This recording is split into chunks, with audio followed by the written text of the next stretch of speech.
ഞങ്ങളിപ്പോൾ മോന് വേണ്ടി ഇൻഡോർ സ്കൈ ഡൈവിംഗ് ചെയ്യാൻ വന്നതാണ്. ആദ്യം തന്നെ സ്പേസ് സ്യൂട്ടും ഹെൽമെറ്റും കിട്ടി. ദാ ഈ ടണലിലാണ് നമ്മൾ പറക്കാൻ പോകുന്നത്. പല ലൊക്കേഷനിലായിട്ട് വെച്ച 4 ഫാനിൽ നിന്നുള്ള കാറ്റ് ഇതിനകത്തൂടെ മൂവ് ചെയ്തുകൊണ്ടിരിക്കും. അങ്ങനെയാണ് നമ്മൾ പറക്കുന്നത്. ആദ്യം ഒരു ഓറിയന്റേഷൻ ഉണ്ട്. ഇതിന്റെ ബേസിക്സ് എല്ലാം ഇൻസ്ട്രക്ടർ നല്ല ക്ലിയർ ആയിട്ട് എക്സ്പ്ലെയിൻ ചെയ്തു തരും. പറക്കാൻ നമ്മുടെ കൂടെ നല്ല എക്സ്പേർട്ട് ആയിട്ടുള്ള ഇൻസ്ട്രക്ടർ ഉണ്ടാവും. ഫസ്റ്റ് ടൈം ആയതുകൊണ്ട് മോന് പേടിയുണ്ടായിരുന്നു. അതുകൊണ്ട് ഇൻസ്ട്രക്ടർ മോനെ ഒരു കൈ കൊണ്ട് റാപ്പ് ചെയ്താണ് കൊണ്ടുപോയത്. സാധാരണഗതിയിലാണെങ്കിൽ ഫ്ലൈയിങ് പൊസിഷനിൽ അവർ നമ്മുടെ സ്യൂട്ടിൽ ജസ്റ്റ് ഒന്ന് പിടിക്കുക മാത്രമേ ഉള്ളൂ.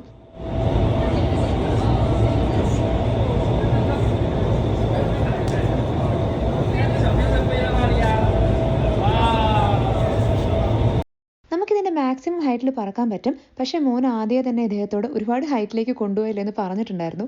60 സെക്കൻഡ്സ് ആണ് ഒരു ഫ്ലൈറ്റിൻ്റെ ഡ്യൂറേഷൻ. എത്ര ഫ്ലൈറ്റ്സ് വേണം എന്നുള്ളത് നമ്മൾ എടുക്കുന്ന പാക്കേജിന് ഡിപ്പെൻഡ് ചെയ്തിരിക്കും. എന്തായാലും കുട്ടികൾക്കായാലും മുതിർന്നവർക്കായാലും ഒരിക്കലും മറക്കാൻ പറ്റാത്ത ഒരു യുണീക്ക് എക്സ്പീരിയൻസ് ആയിരുന്നു. അപ്പോൾ അടുത്ത വീഡിയോ ആയിട്ട് കാണാം. ടാറ്റാ.